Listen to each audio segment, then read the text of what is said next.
ప్రముఖ ఇంద్రజాలికుడుగా మానసిక వైద్యుడిగా ప్రసిద్ధిగాంచిన బీవీ పట్టాభిరామ్ కన్నుమూశారు. గుండెపోటుతో తుదిశ్వాస విడిచారు. పట్టాభిరామ్ హిప్నటిస్ట్గాను పేరు ప్రఖ్యాతులు సంపాదించారు. ఖైరతాబాద్లోని ఆయన స్వగృహంలో పార్థివ దేహాన్ని ఉంచారు. రేపు ఉదయం 9 గంటల నుంచి అభిమానుల సందర్శన కోసం పార్థివ దేహాన్ని ఉంచనున్నారు. మధ్యాహ్నం 3 గంటలకు జూబ్లీహిల్స్ మహాప్రస్థానంలో అంత్యక్రియలు జరుగుతాయని కుటుంబ సభ్యులు ప్రకటించారు.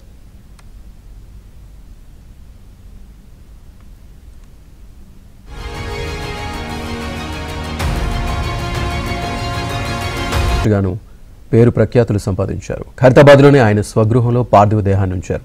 రేపు ఉదయం 9 గంటల నుంచి అభిమానుల సందర్శన కోసం పార్థివ దేహాన్ని ఉంచనున్నారు.